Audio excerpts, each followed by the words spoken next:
하실 때가 언제 드러나셔야 돼요?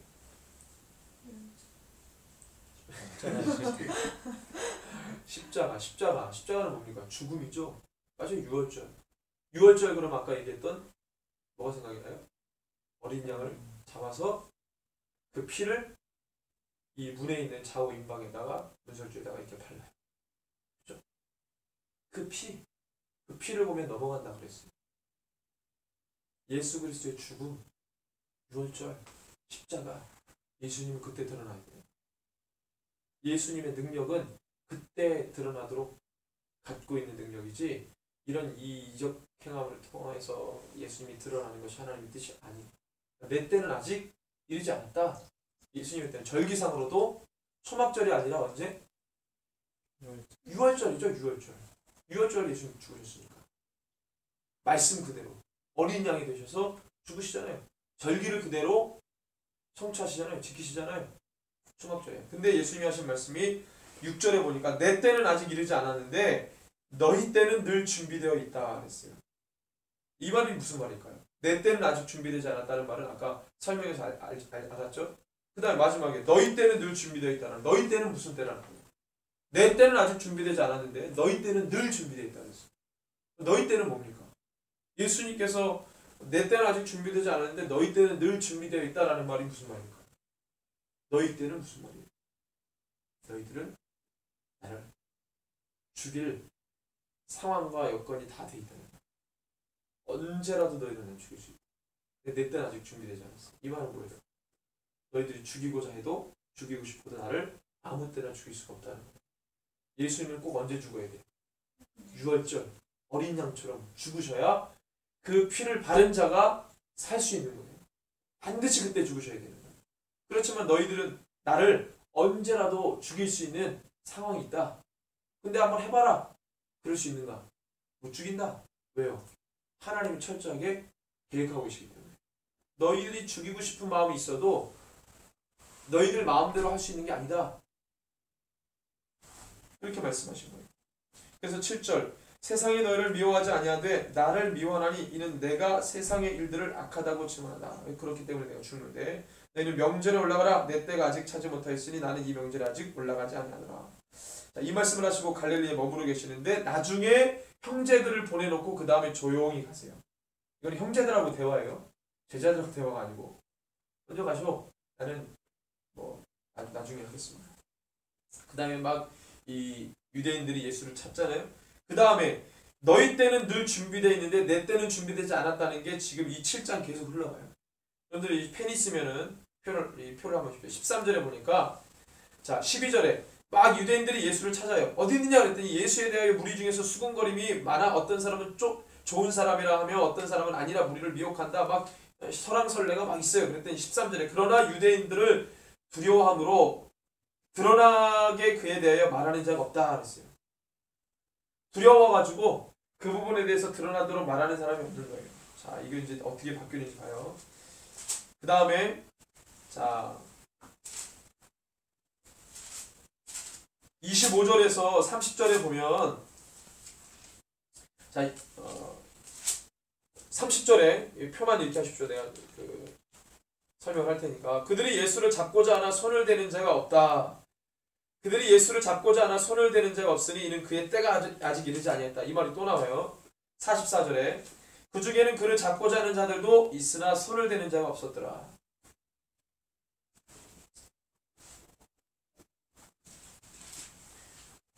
예수님을 죽이고 싶어도 죽일 수가 없는 거예요. 그런 마음이 있어서 어느 때보다도 예수님을 잡아갈 수 있는 상황이 되었지만 그럴 수 없어요. 왜? 주님의 때가 아직 이르지 않았기 때문에. 자, 순서대로 얘기를 좀 하면 14절에서 보면 자 명절의 중간이 되어서 예수께서 성전에 올라가서 가르치십니다. 유대인들 막 놀랍죠. 이 사람이 배우지 않았는데 어떻게 이렇게 말을 하냐는 거예요. 예수님이 하시는 말씀이 자 예수께서 16절에서 18절 시작 예수께서 대답하여 이르시되 내 교훈은 내 것이 아니요 나를 보내신 이의 것이니라 사람이 하나님의 뜻을 행하려 하면 이 교훈이 하나님께로부터 왔는지 내가 스스로 말함이 잘리라 스스로 말하는 자는 자기 영광만 구하되 보내신 이의 영광을 구하는 자는 참되니 그 속에 불의가 없느니라. 이렇게 이제 말하죠. 자, 여러분들 이 말씀은 뭐냐면, 자, 예수님조차도 아버지의 뜻으로 말씀하고 있다는 거예요. 예수님조차도 내 얘기가 아니라 나를 보내신 아버지의 뜻을 받아 이 얘기를 한다 이거예요. 사람들이 예수님의 말씀을 듣고 와, 이거 어떻게 저 사람이 무식쟁이인데 어떻게 이런 얘기를 할 수 있지? 글도 모르는 사람인데 어떻게 이런 얘기가 나오지? 예수님께서 말씀하시잖아요. 이거는 내 말이 아니라 누구의 말이다? 누구의 뜻이다? 나를 보내신 이의 뜻이다. 그래서 예수님께서 뭐라 그러냐면, 자, 16절에 내 교훈은 내 것이 아니요 나를 보내신 이의 것인데 사람이 하나님의 뜻을 행하려 하면 이 교훈이 하나님께로부터 왔는지 내가 스스로 말함인지 아니라. 이렇게 말했어요. 야, 이것이 하나님의 말인지 저 사람의 단순히 저 사람의 말인지를 알려면 내가, 그 말씀을 듣는 내가 보통 하나님의 뜻을 날마다 구하고 사는 사람이라면 저 말이 하나님께서 주신 말씀이라는 걸 안다는 거예요. 아까 뭐라 그랬어요? 서두 부분에 모세의 율법이나 하나님께서 이스라엘 백성에게 주신 애초의 말씀은 누구를 증언한다 그랬어요? 예수를 증언한다 그랬어요. 늘 하나님의 뜻을 구하며 살려고 하는 사람은 이 말씀을 통해 예수를 봐요. 예수를 알아요. 예수를 깨달아요. 예수가 오면 그것이 예수인 줄 안단 말이에요. 메시아인 줄 안단 말이에요. 그리스도인 줄 안단 말이에요. 근데 그렇지 않고 하는 사람들은 어떤 말을 해도 못 알아봅니다. 알 수가 없어요. 하나님의 뜻과는 상관없이 살아가는 종교인이기 때문에. 이 말씀이 예수를 증언하고 있는데 예수를 증언하는 생명의 말로 받지 않고 단순하게 종교 인문서로 보니까 못 알아보는 거예요. 예수님이 그 말을 하는 거예요. 사람이 하나님의 뜻을 행하려 하면 이 교훈이 하나님께로부터 왔는지 내가 스스로 말함인지 알리라 그랬습니다. 하나님의 뜻을 날마다 구하는 사람이 되시기 바랍니다. 그러면 어떤 말씀을 주든지 그것이 하나님께로부터 왔다는 것을 그가 안다는 거예요. 그러니까 세례요한과 같은 사람은 대본에 알잖아요. 그렇죠? 스스로 말하는 자는 자기 영광만 구하되 보내신 이의 영광을 구하는 자는 참되니 그 속에 불의가 없다 그랬어요. 늘 하나님이 왜 이것을 주셨고 어떤 목적이 있고 하나님의 이 뜻과 하나님의 영광만을 구하며 사는 사람은 이 일이 있을 때 하나님이 하시는 일이구나, 하나님이 하시는 일이구나라는 것을 대본에 깨달아 한다는 거예요. 근데 늘 사람의 말만 따라가고 사람의 영광만 구하는 사람은 보통 알 길이 없다는 거죠. 그게 예수님의 논리예요. 그래서 19절에서 24절에 얘기하잖아요. 그 다음에 얘기한 게, 자, 모세가 너희에게 율법을 주지 아니하였느냐? 자, 너희가 하나님의 영광을 구하는 사람들인지 유대인인지 하나님의 뜻을 구하는 사람인지 아니면 그 사람을 따라가고 사람의 영광을 구하는 사람인지 내가 한번 얘기해 보겠다고 해서 나온 게 이 파라볼레 비유가 바로 뭐예요? 모세에 대한 율법, 이 얘기를 하는 거예요. 걔네들은 거기에 gat혀 있으니까. 자, 너희들의 행태를 보자. 그리고 예수님이 얘기하는 거 따져 묻는 거예요. 모세가 너에게 율법을 주지 아니하였느냐? 너희 중에 율법을 지키는 자가 없도다. 자, 이 얘기는 뭐예요? 자, 그래, 모세가 대단하다. 모세가 율법을 기록했다. 하나님이 준비하게 하신 돌판에 하나님이 쓰셨는데 모세 받았다. 자, 그 모세 율법을 받았는데 너희가 모세를 그렇게 열망하면서 그 모세 율법을 지키느냐? 아니라는 거예요. 너희는 그렇게 오매불망 따라가는 모세 율법도 잘 지키지 않냐는 거예요. 안 지키지 않냐. 예수님의 논리죠.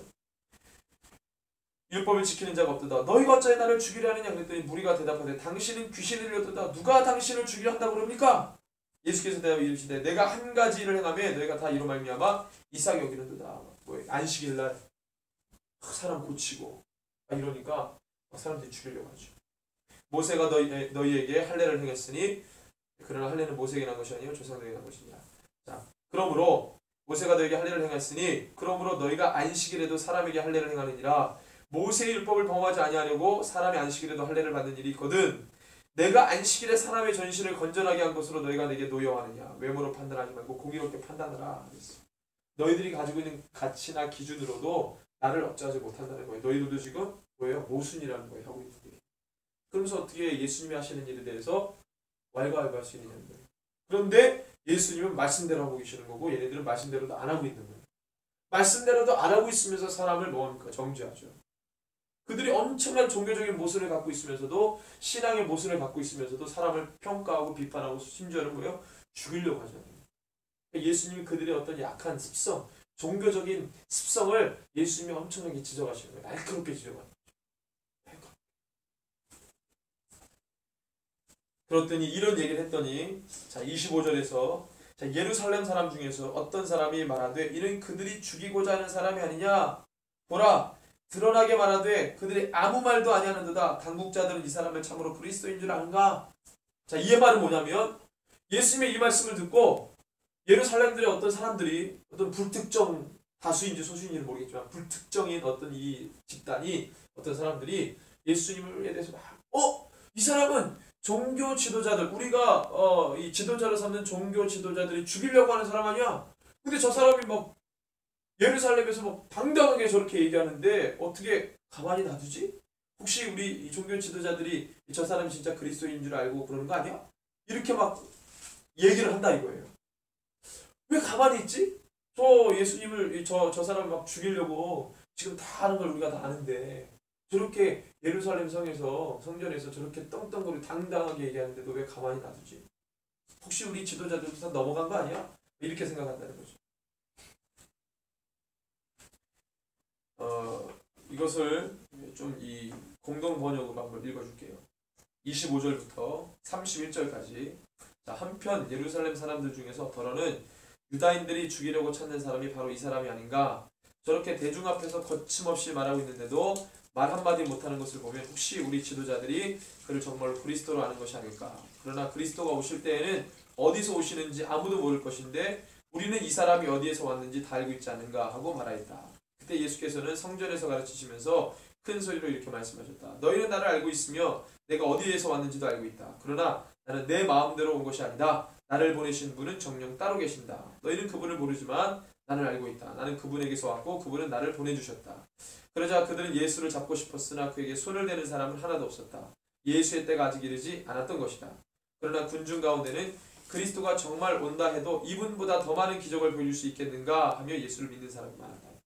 지금 철저하게 7장에서는 자, 아까 계속 우리가 얘기했던 성경을 통해서 예수를 얼마든지 알고 믿을 수 있는데 그렇지 못했던 이 이스라엘의 어떤 무지몽매함이 있었죠. 실수가 있었죠. 그럼에도 불구하고 지금 예수님의 행하신 이적을 통해서 어떤 사람들은 저 사람이 잘못됐다 이렇게 보는 사람이 있고 어떤 사람은 우리가 그렇게 기다렸던 메시아가 와도 저 사람보다는 더 많은 기적을 행할 수 없을 것이다. 그러니까 이 말은 뭐예요?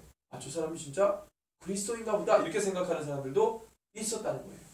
그러니까 막 충돌이 되는 거죠. 이 7장에서는 이제 그런 것들이 막 충돌이 됩니다. 자, 그러니까 한번 보십시오. 초막절은 어떤 거라 그랬어요? 초막절은 이게 얼마나 충돌되는지 봐요. 초막절은 이스라엘 백성들이 광야 40년 동안 누구를 기념하는 거였습니다. 하나님이 살아계신 생생하게 그들을 입히시고 그들을 말씀하시고 그들에게 말씀하시고 특별히 출애굽 상황에서의 광야 40년은 가장 큰 사건이 뭐였습니까? 모세의 율법을 받았다는 거 아니에요? 광야에서 출애굽 19장에 나오잖아요. 모세 율법을 받았다고 말하니까 엄청난 역사를 가지고 있는 광야 40년에 그걸 기념하는 초막절인데 초막절 날 정말로 살아계신 하나님을 막 묵상하고 했던 그들이 살아계신 분이 돌아다니는데도 못 알아보는 거예요. 말씀 자신이신 그분이 돌아다니는데 못 알아보는 거예요. 얼마나 웃기는 거냐. 그죠? 광야 40년 그때 모세가 율법을 받고 하나님의 말씀을 받고 그래서 이 40년 동안 입히고 먹이고 그렇게 모든 것들을 공급하셨던 하나님을 이 이스라엘 백성 2000년의 이스라엘 백성들이 예수님이 계실 때 그들이 그렇게 초막절을 지키고 있는데 그 살아계신 분이 돌아다니는데도 못 알아본다는 게 얼마나 하나님 볼 때는 야 걔잖아 얼마나 답답해요. 그런 느낌이라는 거예요. 이 초막절 요한복음의 요한은 뭐라 했습니까? 이 요한복음은 다른 공간복음서랑 달라가지고 예수님이 처음부터 어떻게 해요? 자기를 막 드러내잖아요. 마태, 마가, 누가는 언제 드러난다 그랬어요? 다 예수님이 다 자기 자신을 드러내지 않다가 언제? 대제사장에게 고난받으실 때 내가 그다! 그때 확 오픈하잖아요. 근데 요한복음에서는 처음부터 막 오픈을 해요. 처음부터 막 오픈하는데 오픈하자마자 제자들이 다 믿어버려. 사람들이 막 믿어버려. 믿는 사람들이 많다고 막 요한복음은 막 그렇게 해서 시작을 해요. 갑자기. 그게 막 충돌하는 거예요. 그러니까 요한은 예수님에 대해서 계속 처음부터 오픈시켜요.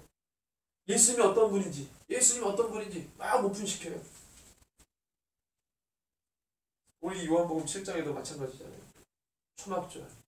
그렇게 살아계신 분을 묵상하는 그 7주 동안에 7일 동안에 한일의 동안에 이 말씀 자신이 모세가 율법을 받았지만 그 모세의 진짜 율법이 진짜 하나님의 말씀이 돌아다니는데도 알아보지 못하는 거예요. 그것을 지금 이야기하는 거예요. 그래서 예수님께서 내가 그다 여기 뭐예요? 27절에서 30절에 보니까 내가 그다 그랬는데도 사람들이 그 얘기를 듣고 이런 그러면서 막 잡아 죽이려고 하는 마음이 막 일어나는데 손을 못 대죠. 왜? 아직 때가 이르지 않았기 때문에. 이것은 철저하게 하나님이 이끌어 가시는 거예요. 왜? 6월절 날 죽으셔야 뭐가 성립이 되는 겁니다. 뭐가 성립이 되는 거예요? 모세 율법에 기록된 그게 성취가 되는 거 아니에요. 진짜로. 그러니까 예수님이 율법에 뭐라 그랬어요? 율법의 완성이요 율법의 마침이라고 말씀하신 거예요. 예수님은 하나님께서 애초에 주셨던 말씀을 그대로 뭐예요? 집행하고 계시는 거예요. 광야 40일 동안에 마귀와 맞서 싸울 때 예수님이 인용한 말씀이 보였습니다. 신명기 8장이었거든요. 모세오경. 그 말씀을 그대로 뭐예요? 실현하시는 거예요. 성취하시는 거예요. 완성하시는 거예요. 그걸 지금 하고 계시는 거예요. 예수님께서. 그래서 31절 이렇게 보니까 많은 사람들이 믿죠. 자, 그래서 난리가 났어요. 막 수근수근하니까 바리새인들, 대제사장들, 막 이런 이 종교 지도자들이 아랫사람들을 막 보내가지고 잡아오라고 시켰습니다. 막 더 이상 못 참아가지고. 근데 이 하인들이 가가지고 막 대제사장이 보내가지고 예수 막 잡으러 막 갔는데 예수님 막 설교하시잖아요. 갔는데 얘네들이 갑자기 멍 때리는 거예요. 예수님이 말씀하시니까 거기 막 잡아서 데려가야 되는데 그 말씀에 미혹되기 시작합니다. 예수님 말씀에 엄청나게 미혹을 당하는 거죠. 내 주인이 말하는 평소에 말하는 거랑 좀 다르다 느낌이. 엄청 미혹되죠. 그때 막 신앙 지켜야 되는데 이 종교 지도자들의 종들이 신앙을 확 지켜가지고 예수님을 잡아야 되는데 예수님에게 지금 미혹당하고 있는 거죠. 그래서 어떻게 해요? 예수님 너희가 나를 찾아도 만나지 못할 때에 34절에 나 있는 곳에 오지도 못하리라. 이에 유대인들이 서로 묻되 이 사람이 어디로 가기에 우리가 그를 만나지 못하리요? 헬라인 중에 흩어져 사는 자들에게로 가서 헬라인을 가르칠 터이냐? 나를 찾아도 만나지 못할 터이요? 나 있는 곳에 오지도 못하리라 한 말이 무슨 말이냐? 예수님의 이 말씀이 막 이거 가지고 막 얘기하는 거죠.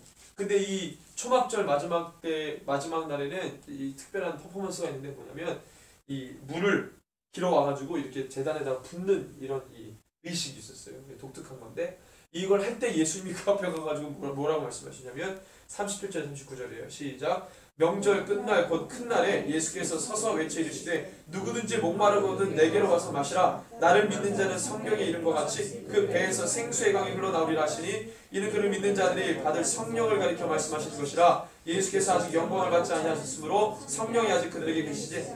이 의식 퍼포먼스를 하고 있는데 이 물보다 내가 너에게 주는 물이 영생한 이 다시 찾지 않을 목마르지 아니할 물이다 이렇게 말씀하셨어요. 이 물을 마시는 자는 배에서 생수의 강이 넘쳐나리라. 성령님이 오신다고 하는 그 말을 해석한 건데 그렇죠? 이 퍼포먼스가 막 의식이 진행되고 있는데 예수님이 거기서 막 그렇게 선포해버려요. 이건 아무것도 아닌데 의식이다 이거는. 내가 너에게 주는 물이 진짜 물이다. 이 물을 마시는 자는 배에서 생수의 강이 넘쳐나리라. 막 이렇게 말씀을 하시는 거죠. 그랬더니 막 백성들 40절에서 44절에 막 엄청나게 사람들이 막 이제 난리가 났어요. 같이 읽습니다. 이 말씀을 들은 무리 중에서 어떤 사람은 이 사람이 참으로 그 선지자라며 어떤 사람은 그리스도라 하며 어떤 이들은 그리스도가 어찌 갈릴리에서 나오겠느냐. 성경에 이르기를 그리스도는 다윗의 씨로 또 다윗이 살던 마을 베들레헴에서 나오라 하지 아니하느냐 하며 예수를 말미암아 무리 중에서 쟁론이 되니 그 중에는 그를 잡고자 하는 자들도 있으나 손을 대는 자가 없었더라. 이 계속 반복이 되죠. 이런 것들이 막 설왕설래할 때 논쟁이 일어날 때 잡고자 하는 마음이 있는데 이게 안 되는 거예요. 왜 안 될까? 왜 안 되는지 지들도 몰라. 분명히 잡을 수 있는데 그냥 끌어내려오면 되는데 요즘에는 목사님이 마음에 안 들면 막 강대상에 올라가서 막 끌어내려오잖아요. 막 자기 마음이 이렇게 불붙으면 그죠? 막 내려오잖아요. 막 얼마든지 할 수 있잖아요. 근데 예수님 왜 이렇게 안 되지 왜? 예수님 얼마든지 할 수 있는데 막 그 사람들이 야 우리 이렇게 작전 짜가지고 그래서 데려나오자. 그러면 얼마든지 할 수 있는데 이게 이상하게 안 된다는 거예요. 이상하게. 마음들이 다 있는데 이상하죠. 뭐가 안 되게 만드는 거예요. 그래서 막 예수님에 대해서 이런저런 근데 그 중에 아까 누굴 보냈어요? 종교 지도자들이 종들을 보냈거든요. 얘네들이 여기서 엄청나게 미혹을 당한 거예요. 그 지네들도 막 논쟁하고 있어. 아 맞는 것 같은데? 그래서 막 논쟁해요. 그리고 이제 왔어 보고를. 45절에서 51절 같이 읽습니다. 아랫사람들이 대제사장들과 바리새인들에게 오니 그들이 묻되 어찌하여 잠오지 아니하느냐. 아랫사람들이 대답하되 그 사람이 말하는 것처럼 말한 사람은 이때까지 없었나이다 하니 바리새인들이 대답하되 너희도 미혹되었느냐. 당국자들이나 바리새인 중에 그를 믿는 자가 있느냐. 율법을 알지 못하는 이 무리는 저주를 받은 자로다. 그 중에 한 사람 곧 전에 예수께 왔던 니고데모가 그들에게 말하되 우리 율법은 사람의 말을 듣고 그 행한 것을 알기 전에 심판하느냐. 그들이 대답하여 이르되 너도 갈릴리에서 왔느냐. 찾아보라 갈릴리에서는 선제가 나지 못하느니라 그랬습니다. 예수님의 탄생지가 어디예요? 베들레헴이죠.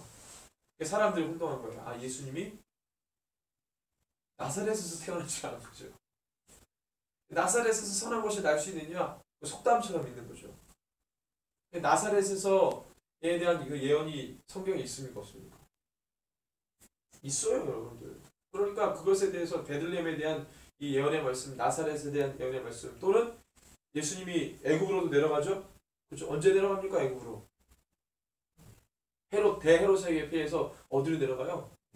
아기 때 내려가죠. 아기 때 태어나자마자 막 내려가잖아요. 그것도 구약 성경에 예표되어 있죠.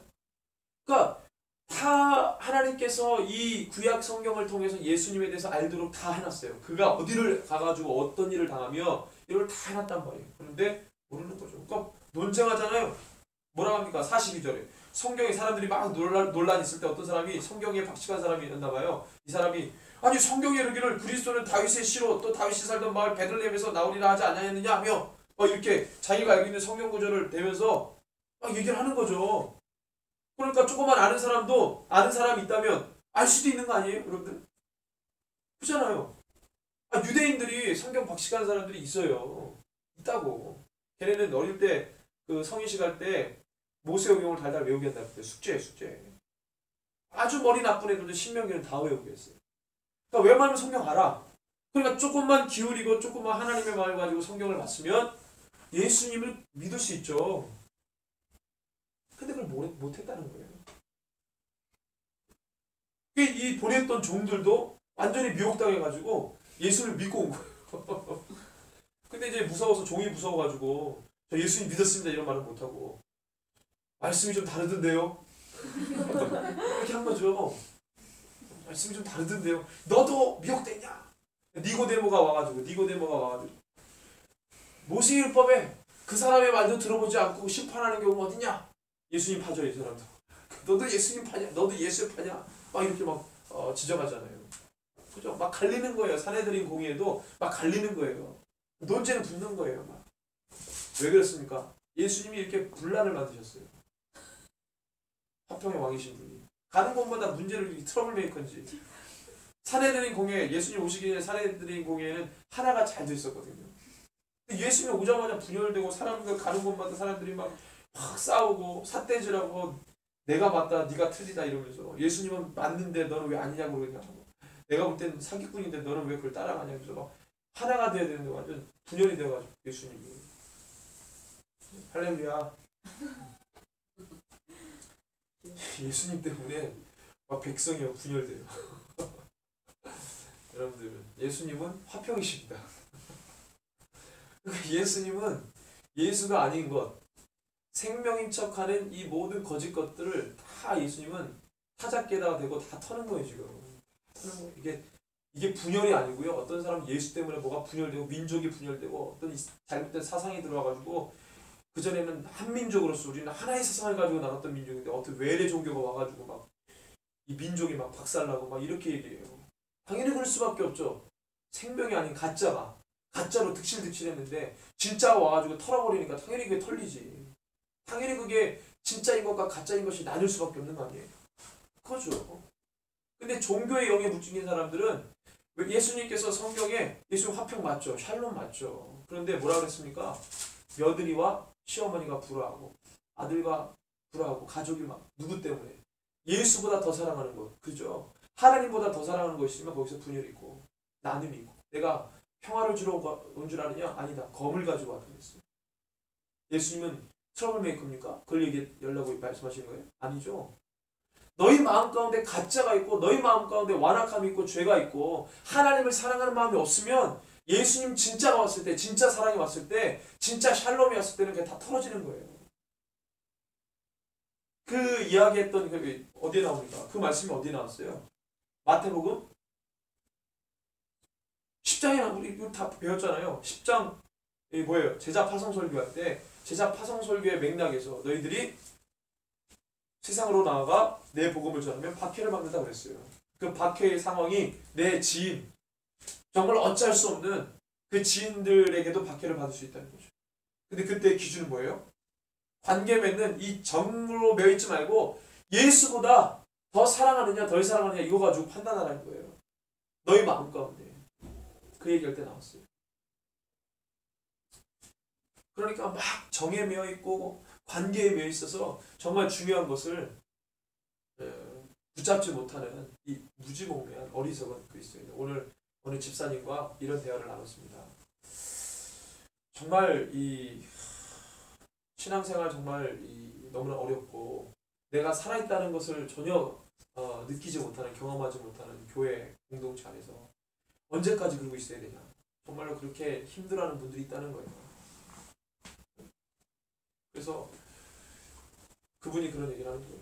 관계 때문에 정 가운데 매여 있어서 그렇게 결단을 하지 못하는 것 같다고. 그런 얘기 했습니다. 요즘 시대에는 내가 정말로 주님 앞에 살아있다는 거, 그거.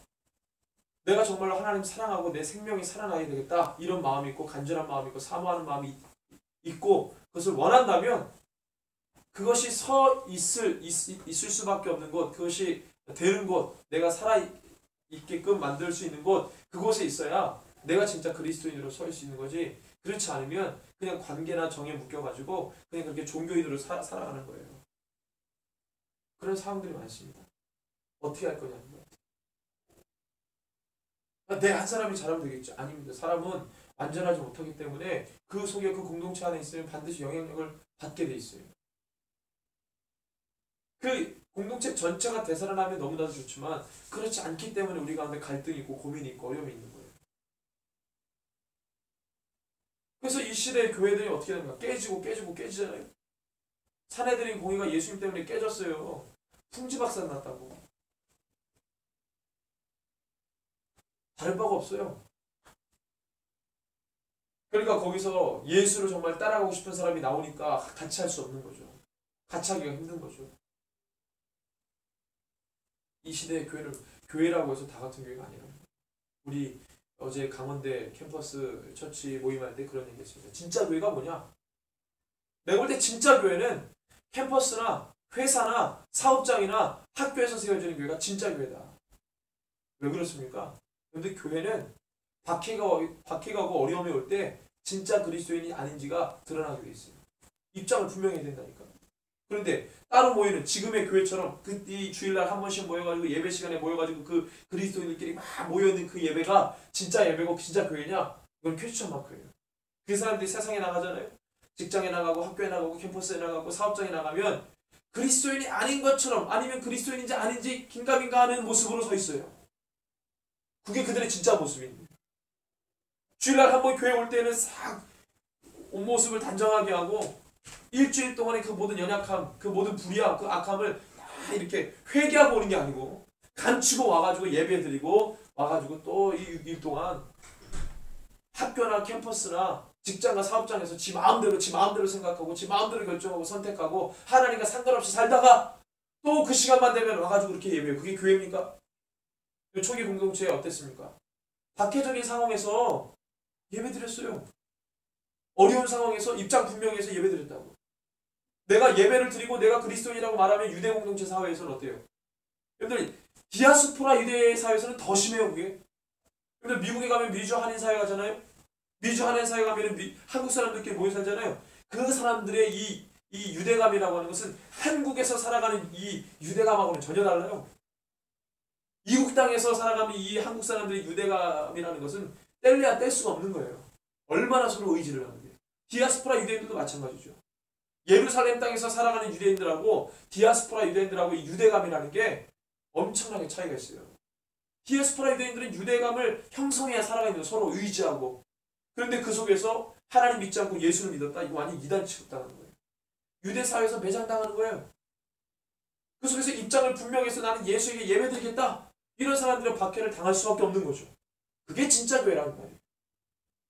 근데 이 사람은 그리스도인인지 아닌지 잘 구분이 안 가. 본인도 얘기 안 해. 그냥 그렇게 휩쓸리다가 뭐게 식사할 때 기도라도 좀 하려고 하면 눈치 보이다가 이렇게 하고 이제 밥 먹고. 너무 멋져 보니까. 그 속에서 식사할 때 일어나서 기도를 딱 하는 거예요. 일어나서. 너 뭐해? 기도하는 거야. 식사 시간에. 아니면 손을 들고 하는 거야. 뭐 하는 거야? 기도하는 거야. 식사 시간에. 입장을 분명히. 그게 진짜 교회라 이 말이에요. 회사에서 신회를 조직해가지고 일주일에 한 번 그 고되고 이 잔업이 있고 그렇게 어려운데도 모여가지고 예배드린다고 진짜 교회죠. 캠퍼스에서 우리가 지금 이렇게 예배드리죠. 그 세상의 잡다한 사상과 이론을 배우는 그곳에서 나는 그리스도인입니다. 그리고 예배드리는 거예요. 진짜 교회죠. 학교에서 애들이 막 왕따 문제도 있고 폭력 문제도 있고 괜히 예수 믿는다 그러면 너 그거 하면 너 혼날 줄 알아? 이래가지고 와가지고 막 때리고 막 그러는데도 막 나 그런데 그리스도인이야 그리고 애들이 학교에서 모여가지고 예배드리고 진짜 교회죠. 입장을 분명히 하잖아요. 멋있다 이거 따로 애들이 얼마나 있겠어요. 처음에 개척할 때는 잘 안 하려고 하다가 이게 많아지니까 하고 따라오면 따라올지는 모르겠지만 처음에 시작할 때 다 어렵단 말이에요. 입장을 분명히. 그 속에서. 사업장에서도 마찬가지죠. 부하 직원들이 이렇게 믿지 않는 사람들도 있는데 사장이 괜히 이렇게 하면 또 밉보일까 싶고 뭐 불만이 많으면 또 그러니까 본인도 그냥 근데 그곳에서 이 사장이 믿는 사장이 딱 우리는 시작할 때 예배드리기 시작합니다. 입장을 분명하게. 그게 교회란 말이에요. 교회. 그게 진짜 교회란 말이에요. 드러나야 돼. 이것이 바로 이 시대에 필요한 진짜 교회의 모습이라는 거예요. 하나님 우리를 그렇게 요구하십니다. 캠퍼스, 처치, 무브먼트. 여러분들 이게 그냥 나오는 게 아니에요. 진짜 교회를 세우는 운동인 거예요. 특별히 청년들. 이 가치가 개념이 세워져야 될 그 세대에 가장 중요한 일들을 우리가 하고 있는 거예요. 가장 중요한 일. 그래서 요한복음 7장에 정말로 이 종교의 영에 묶여있는 이 유대 종교 지도자들과 예수님 살아계신 이 말씀이신 이 분이 초막절 정말로 사람들이 40년 광야 40년 하나님을 막 묵상하는 그때 살아계신 말씀이 돌아다니는데도 못 알아보고 막 논쟁하고 맞다 아니다 이러면서 설왕설래하는 그 모습 속에 예수님이 바라보면서 얼마나 답답하시겠나. 하나님의 계획하심 따라서 주의 역사가 나아가는 줄로 믿습니다. 그래서 우리가 하나님의 말씀에 주목하고 하나님의 말씀에 기록한 그 뜻과 마음과 정서를 이해해서 이 사명을 감당했으면 좋겠습니다. 우리 시간에 함께 기도할 때에 하나님 우리가 말씀에 더 주목하기를 원합니다. 이 시대에